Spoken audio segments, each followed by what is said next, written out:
en jetti Allah hande Allah addi en ɗo e conseil départemental mo Kanel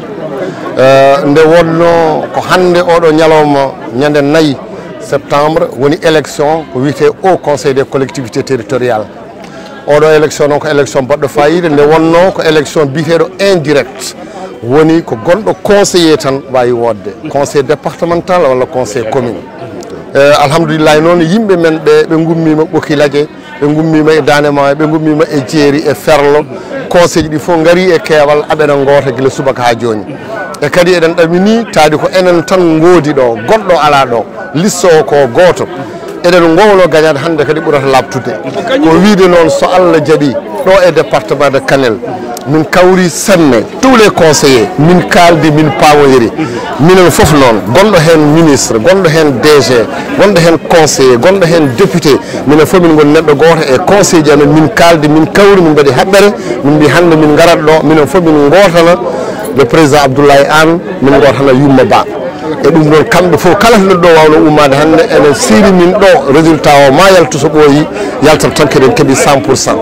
ɗum noon eɗen jarano kala garnoɗo ɗo hande koye ndungu wona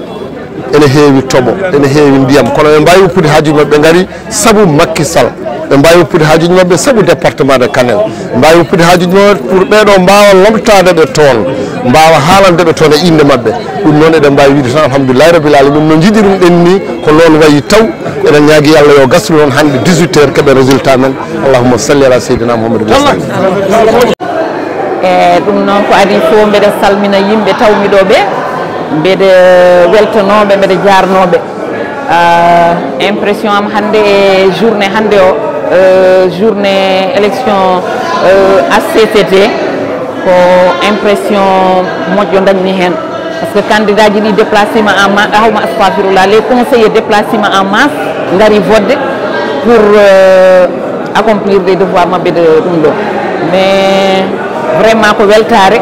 e kadi andude ɓe goni conscient e ko ɗum ɗo ɗum HCCT o ɓe goni conscient e ɗum ɗo ɗum eyyi donc ko nden ɗum ɗo tan joguimi hen eɗen mbawi wiide ɗo en onon ene waɗi opposant malla opposant malla ɗum ɗo ko parti pouvoir tan wattata hoore muɗum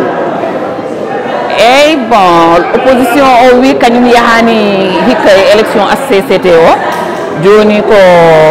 Benno Bokk Yakar woni ɗo henne minen tan goni ɗo mais ɗum haɗani hayso Benno Bokk Yakar tan ari so Benno Bokk Yakar tan présenté ɗo henne conseiller ji ɗi foof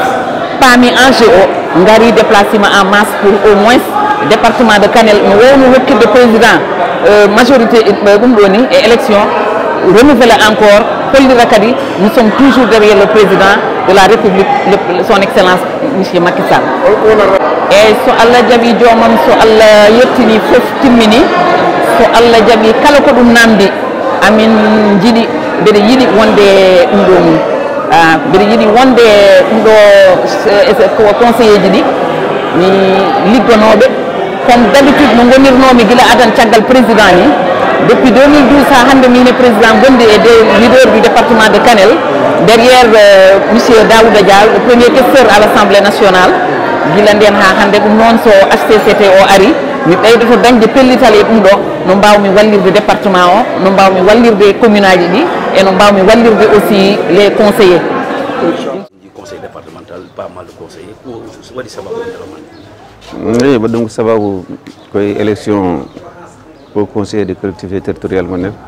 hande wonno élection o tawi conseil ɗi foof gadda ɗo ene département o ɓeɗana goota ɓe gooti ha paari minen ko joni garmi après mi wooti ɗum addi noon hewɓe mbi won jiyani won parti politique ɓe jiyani hoore jiyani importance HCC vous en tant que député kadi e maire beele koɓe kaali ko an confirmé ça ou bien ana yiyen gata non wawi waɗi ɗum confirmé par ce que so chambre poɗɗo dani so waɗama wiide ala importance muɗum gonko wasi humpirade tan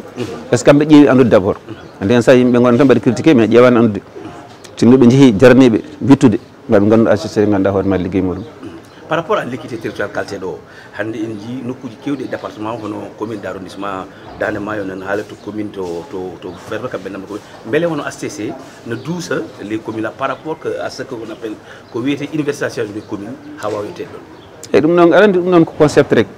kono président waɗi d' abord ministére toppitiɗo ɗum ɗon ganda hoore maɗa ɗum toppiri ɓuri inégalité o fof tawana waɗi régle lawol gotol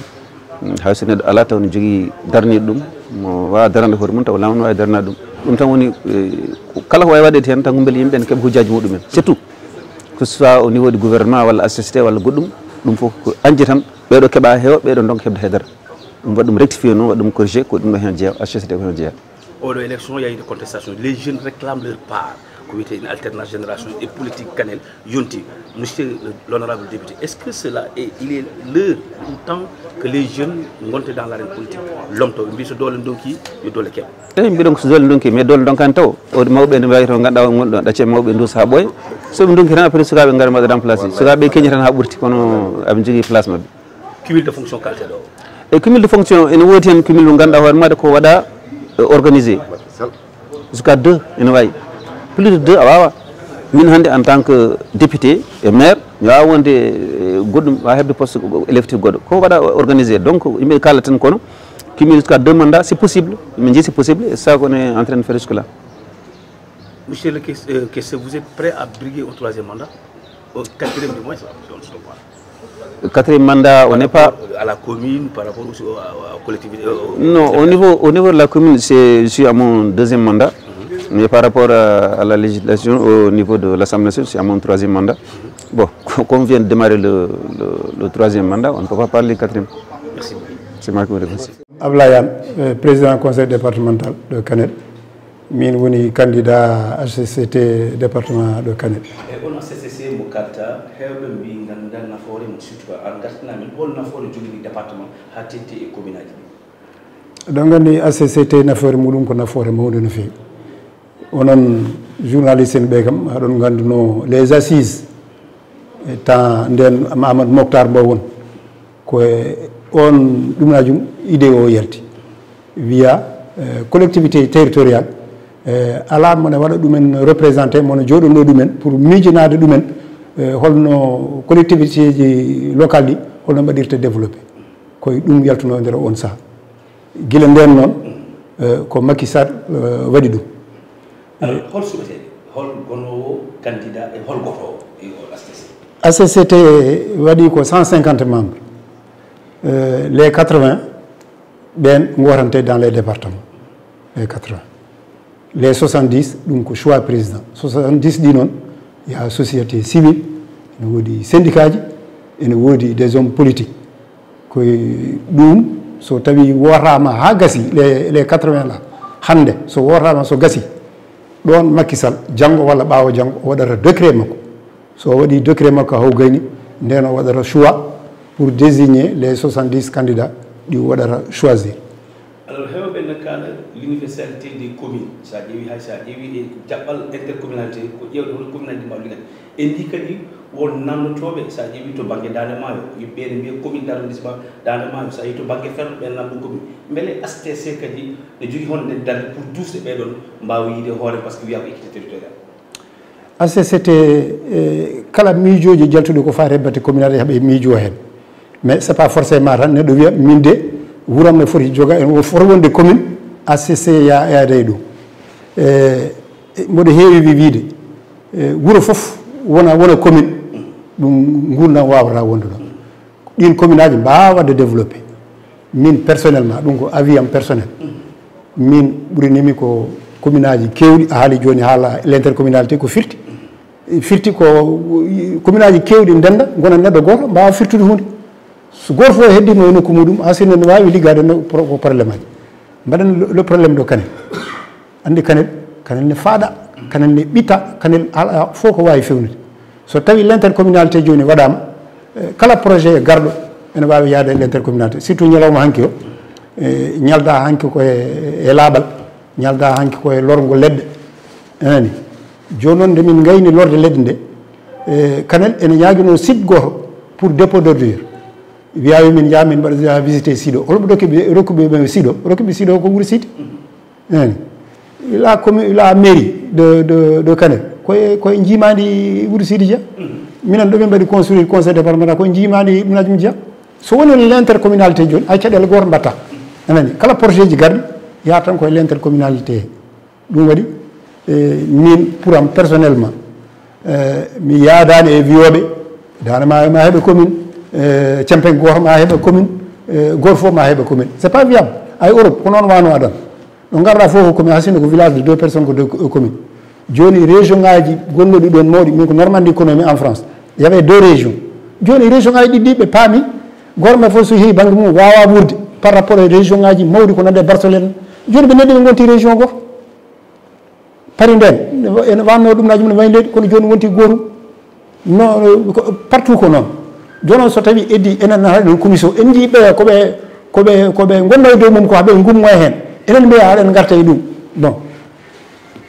wona viable oɗo élection kadi en jii contestation ɓe mbiya cumul de mandat ɓe mbiya kadi alternance génération Ablaye ko président ko mbiɗa hen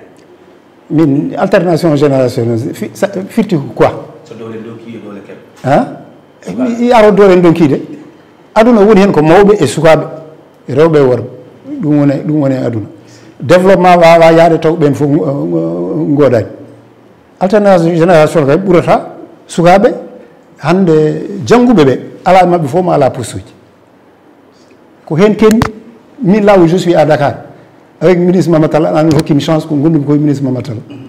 kala suko daaro liggey heewi rewde koyam mi yaatu ministre Mamatala ɗo joni ɗo kalalmami kaldeten ɗo APIX nene waɗi signé 5 contrat minen dewɗa ɗum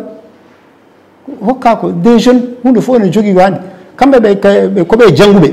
anani ɓe kandi koye poste uji moƴƴi des direction e ɗumnaji men e politique poste politique ça va venir aussi neɗɗo heppat tan ko wiyete cumul de fonction ko mais ko wiyete ko ɗum ça n'existe nulle part ailleurs ƴew ɗo e département Habib Thimbu ko woni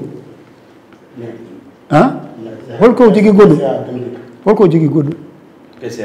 PCA Demdika de Ablaye Sy ko woni directeur de l'équipement et maire de Wourosside ko woni maire de Wourosside haade makko hebde ɗum de haaluji en mbayi leydi en tant que maire simple partout dans le monde entier min mi yiyani dans le monde entier en tant que maire simple ala ko mbawɗa wadde aduna sa ƴeewi l'Assemblée nationale wonɓe romɓe kala mo jiiɗa ko député maire kala mo jiiɗa ko président conseil départemental maire ayi l'opposition a wulloɓe no ɗuka ɓe Barthélémy Diaz en Sonko en e charte mabɓe ɓe mbi y a pas de cumul de mandat wona joni gorme fof ko maire gorme fof député a nanta jamais haɓe garta e ɗum jamais ɓe gattata ɗum par ce que ɓe gandi ko kecce ko kaltaɗo wona e opposition ko sa e pouvoir c'est pas pareil eyyi ɗum bawɗo fof itti ɗum haqqille mum ay suka ɗo kumistoɗa ɗo ɗen gueɗe fof mbiyata kaɗa haɓano ɗum kono sa ari e pouvoir andal c'est pas ça c'est pas simple min nde gonmi président conseil départemental Allah hokkimi chance jami mbimi président komi politique komi président conseil départemental haɗon gandi les départements là y a rien tinno mboɗo yiiɗi goɗɗum kanko fodinimi on ça so ko conseil o conseil arima woɗa soyi tan keddinomi ɗo e ɗumnaji mumen conseil départemental mi yiyete de kono famɗat de par ce que à quand la retraite ou la retraite la soirée min c'est mon dernier je vous dis solennellement c'est mon dernier mandat pour les mandats électifs c'est mes derniers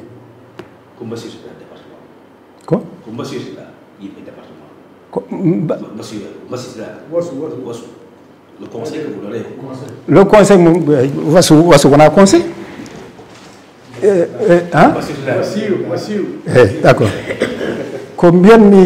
yimɓe ɓe surtout les jeunes là ko yuɓe muñ je prends toujours l'exemple des fois sur moi nde mbaɗatmi politique adande oɗo kam il m'est témoin so tawi aɗa waɗa politique il faut être ambitieux liggoɗa politique sa ligguima leader ma mo gonɗuɗa o ha sinno yiyani Allah yiyat min kala ko mbawmi hebde e aduna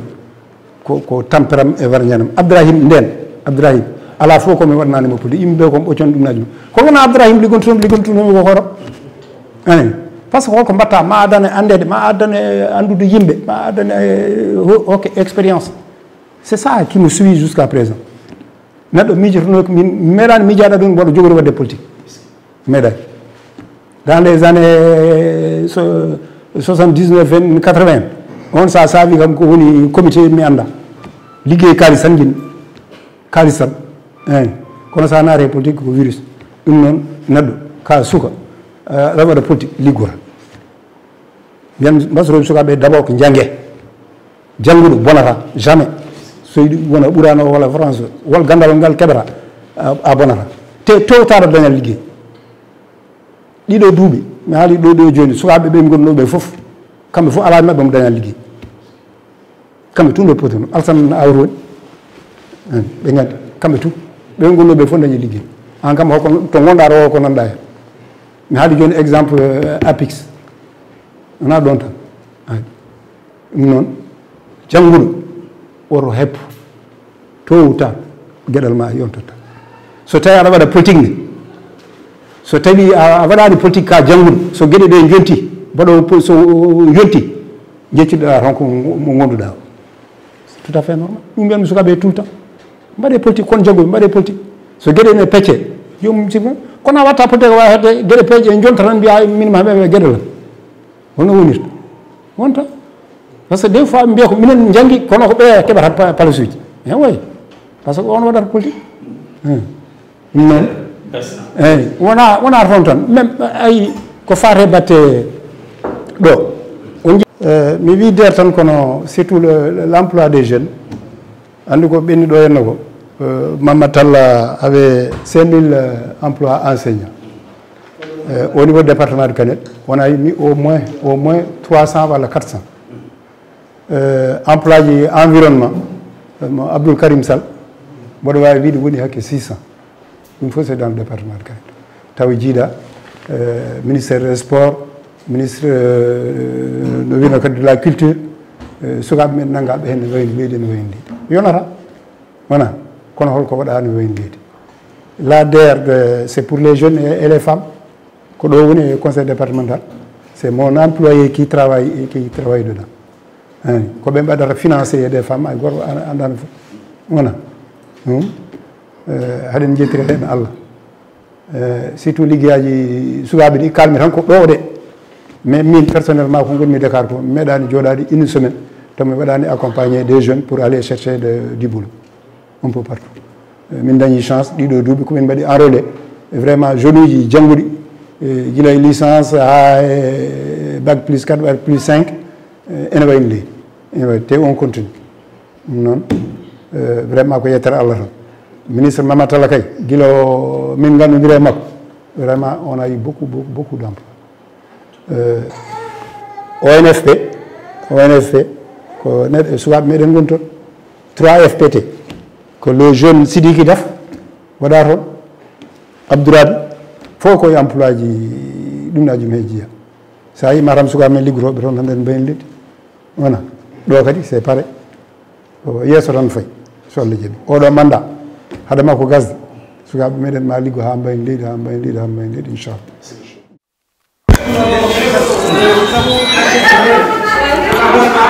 conseil ji woni toon conseil ji ko kañum woni jungo e gande yimɓe ɓe ganduɗa hoore makko kañumen goni ko diwan ga ko kamɓe gandi ko moƴƴata ga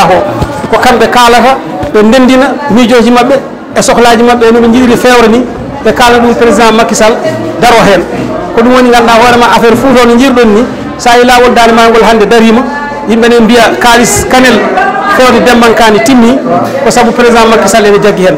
ko saabu au conseil des collectivités territoriales o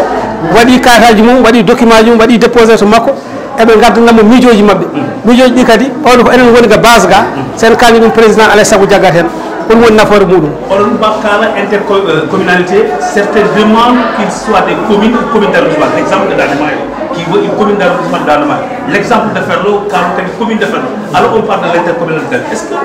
dans STC no wawi duusde walla hol apport wawi donné par rapport e ndema so tawi yimɓe jeehi ha jewtidi pamodiri so intercommunalité so commune d'arrondissement miija e foof l' essentiel c'est won développement intégré yiiɗa ko tawa kala développement ƴettaɗo yimɓe fof ne jii hen koye muɗumen so tawi ko entre les communes waɗa sa ƴeewi joni Malicounda ha e diwan goɗɗo toon o enen fof en jii ko won toon e waɗede toon ko n'est ce pas avec le maire gueule mo ganduɗa hoorema kañum woni Thiadiaye ko woni ɗon ko gollete toon ko so en keeɓi waɗɗum toon ɗo henne ɗo ala kalten ko woni dande ma e jeeri foof goto fof ƴeewete ko wiyete avantage comparatif ko holko dande ma jogui ko ganduɗa en nafta taw en nafti yimɓe foof holko jeeri ndi e Ferlo ngo jogui ko en nafta taw en nafti yimɓe foof eɗen gandi ga ko ndema eɗen gandi ga ko gaynaka enen gandi hakkude ɗon jeeguji ne wawi won ɗon télécommunication ne wawi won ɗon goɗɗum wawi won ɗon ɗum ɗon so en ndendini doole meɗen ndenni miijoji men tan ma en pewnu diwan men o taw ko intégré ene moƴƴi en foti yaade no yarata ni no jiɗirɗen ni oɗo élection ɗo jii les jeunes demander leur part une part d'alternance générationnelle ɓe mbi moɓe luɓal ɓe kamɓe kadi ɓe ngara et en tant que leader et de politicien ce que réclament les jeunes est ce qu'il est temps ɓe kaali ko gonga mabɓe alay saago ɗum woni ko ma jeeye hen kono oto mbat bousculé sesa tan jamma jamma acca ceeɗu sen jaari sesal gueɗal mabɓe arat on jii ɗo joni o takkiɗumi ɗo o kay wawi wede wona jeune o jeune kadi ko debbo en ƴetti hen aspect genre ɗum ɗon so tawi eɓe daari hen eɓe jiiya hen tan so Allah jaaɓi ma waktu mabɓe ara minenne kadi ko yidde wallude diwan o goto foof yiiɗi ko daña lomto moƴƴo alhamdulillah kamɓe rewɓe caggal amen ɓe emin jiiya koɓe gone dumu ko ene feewi enen jahori prochaine fois au gueɗal mabɓe wonata inchallah. Pour le recrutement des jeunes encore, ils ne réclament pas. Toujours on dit que la région, surtout le département, est laissée à faire. Et vous êtes le directeur de la CEVI. Est-ce que vous pouvez nous confirmer qu'il y a des jeunes qui ont été recrutés? Ah, absolument. Ɗum ɗon so mbeɗa yaha dadum ko dow on banggue vraiment mi ala ɗon mi tukora o mi hersani alhamdulillah ko ponno waɗi hen ko mi waɗi mbeɗa jaago heddiɓe aussi kala no mbaɗirimi ni goto mabɓe fof yo waɗa hono noon so yaari noon tan sukaɓeɓe en mbawa wiide eɗen mbaɗa foof goto fof ene heeɓa ene daña ɗo dari kadi goto fof ene dilla e nokku goto ala ɓe dillat ɗo ɓe dillaɗa kono so yaari noon tan seeɗa seeɗa so Allah jaaɓima en keɓ plein emploi o ndema nen ɗo gaynaka nen ɗo commerce nen ɗo jangde nen ɗo service aji nen ɗo foof so en gartiri hakkillaji men en mbaɗi analyse en ƴeewi ɓedde ɗum tan en juɓɓini ɗum so Allah jaaɓi goto fof ma heeɓ galle mum taw so dilli ene daña sago muɗum en nawta galle muɗum e ɗum woni développement. Allah jarama jarama merci. Vous a poussé à vouloir être candidat à CACC? Bon, ma candidature d'abord c'est la volonté de la jeunesse. Si vous regardez au niveau national, vous constatez qu'il y a beaucoup de jeunes qui se sont réclamés candidats à la candidature des élections de haut conseil des collectivités territoriales. C'est pourquoi nous, en tant que membres de la COJER et responsables des jeunes, nous, la jeunesse départementale, nous sommes réunis pour dire qu'il faut qu'il y ait un représentant des jeunes dans le quota ou un représentant des jeunes de ces élections-là. Si vous vous rappelez, depuis l'élection du président de la République, nous, jeunesse, nous n'avons jamais demandé notre part du quota. Et cette fois-ci, nous exigeons et nous avons demandé au ministre, en tout cas, de nous impliquer dans ce choix-là. C'est pourquoi la jeunesse m'a porté d'être leur candidat.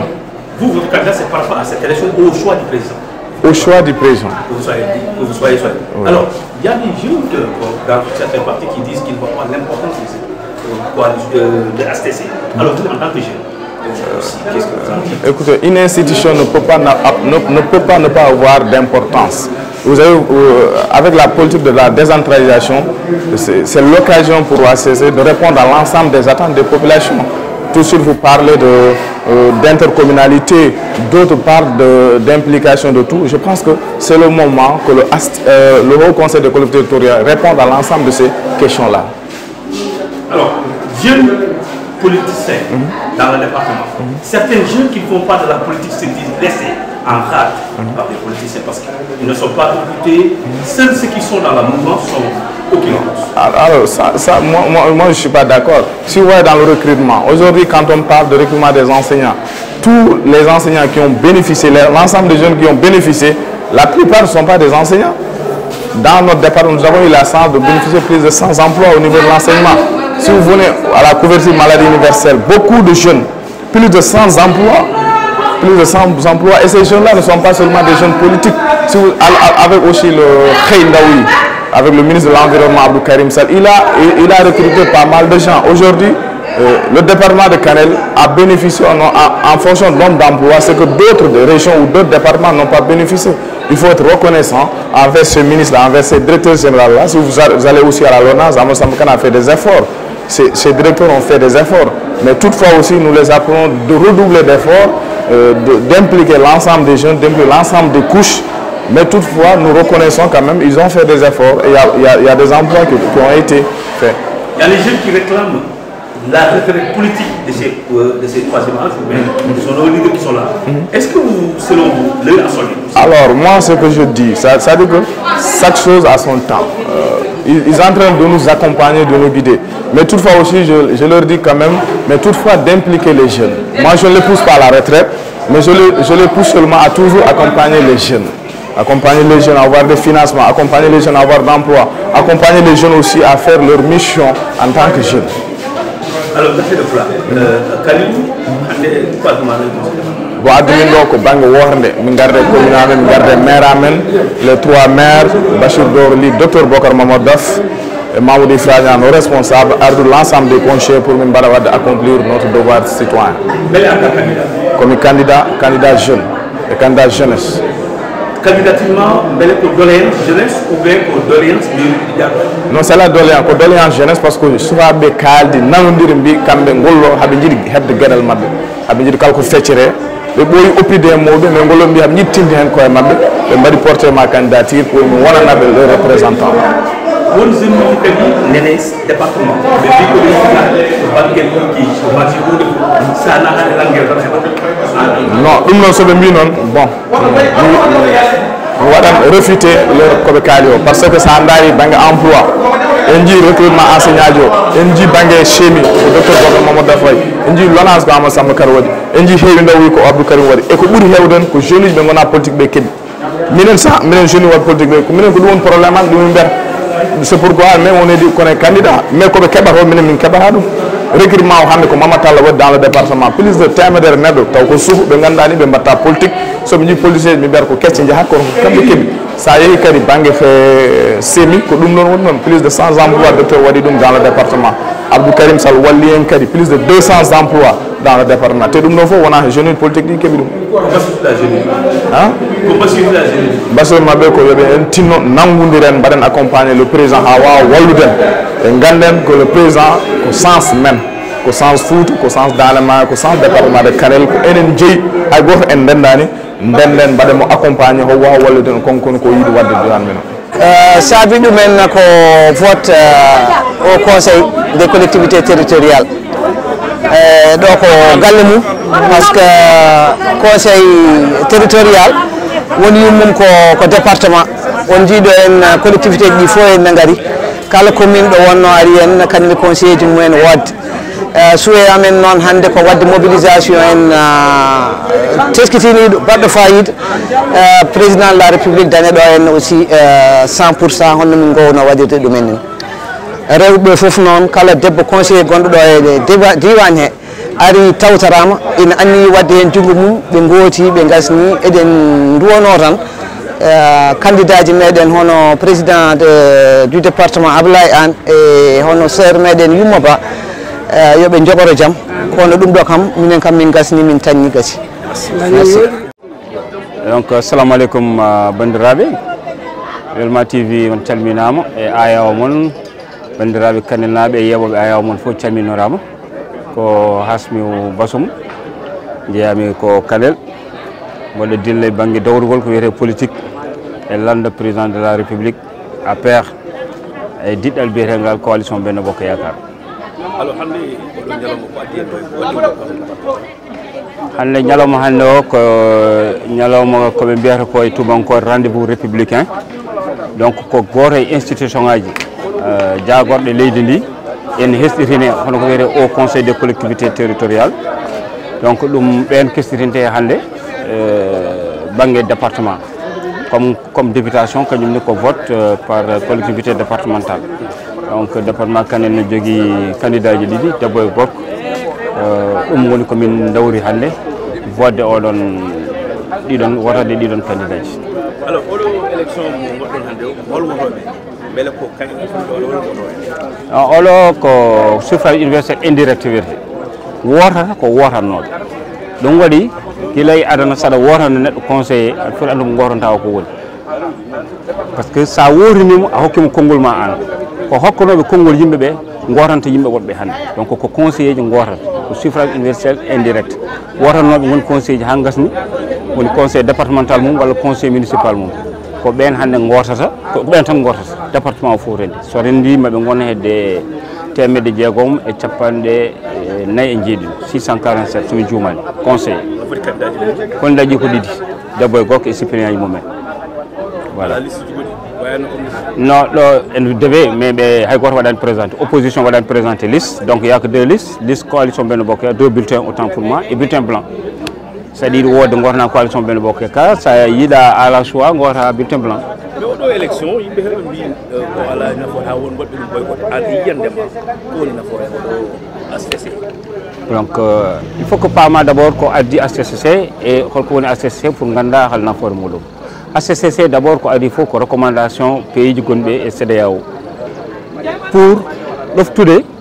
politique ko wiyete décentralisation mamam tellinde mbawkaji enen eɗen jogui commune aji tan mais en dokkani commune aji ɗi hakke mumen. Sénégal fuɗɗima e wadde décentralisé mbiɗa sikki guila les années 1972 de pas en pas date à acte ha jettiɗen acte 3 o caggal acte 3 o no au conseil o darna ɗoftude oɗon processus wonde keɗotoɗo ko ummoto less to banggue yimɓeɓe e du ballitowo président de la république banggue hakkille e banggue ƴettugol décision ngaji ɗum noon wawa wiyede ala importance e nder leydi institution mo jiiɗa fof eɗen jogui importance timmata kay ko joguiɓe walla mbasa timminde kono nafoore nde ko nafoore wonde ko nafoore fodde ko nafoore kadi nde ganduɗa hoore ma sa woppi ɗum ni ka gartoyo hen tant que eɗen gone eɗen jogui choix de décentralisation. C'est important parce que commune fof ko banggue joni surtout avec la communalisation universelle conseil régional ala il faut que commune aji ɗon fof ɗe jogo quand même to miijoji mabɓe saqqaji mabɓe e himneji mabɓe to ndendata donc ɗum ko au conseil o waɗat ɗum kadi au conseil kadi wona politicien tan goni toon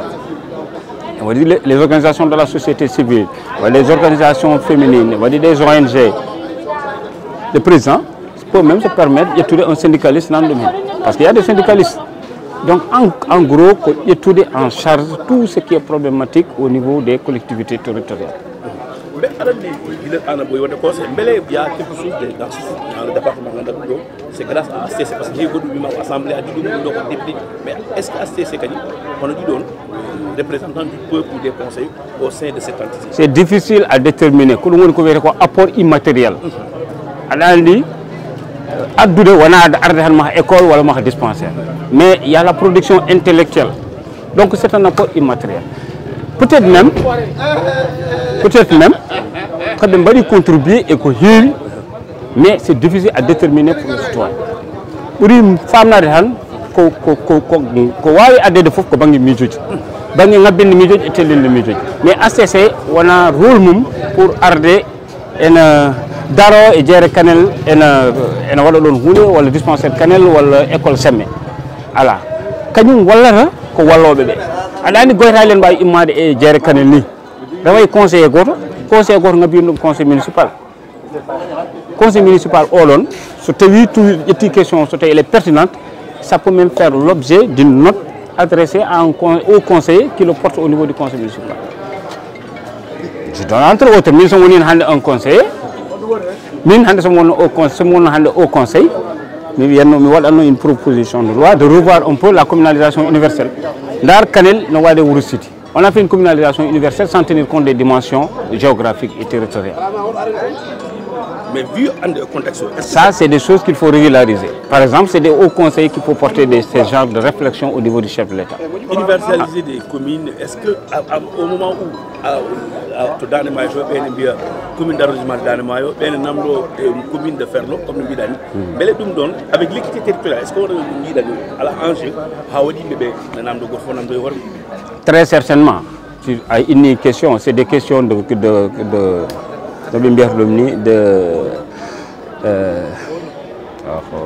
d'équité normalement territoriale, mais aussi de en fait. Dans les Mayankob,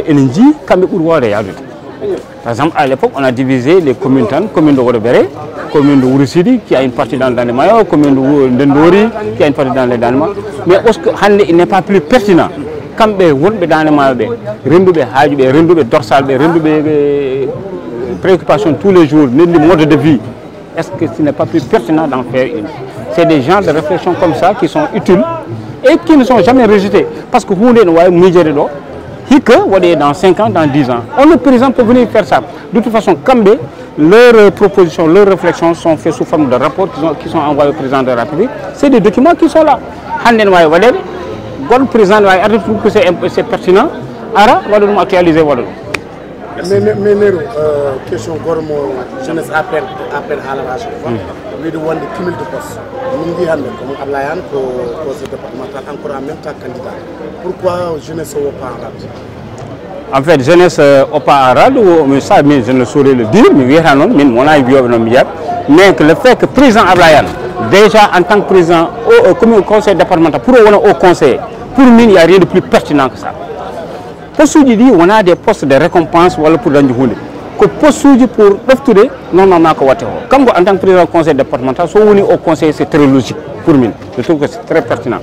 parce que kanko buri ballade peut-être que les collectivités du département Kanel ko kanko buri ballade problème du département Kanel ça totino neddo mo wona conseiller wala mo wonani dans la gouvernance territoriale ne wawi taw hay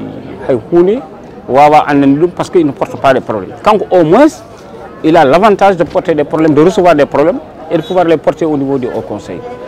Quand je dis quoi, c'est des problèmes internes qui se posent, tout est relatif, pourquoi un jeune, pourquoi pas un vieux, pourquoi Djeri, pourquoi pas dans le maillot, pourquoi pas... Les problèmes se posent de diverses manières.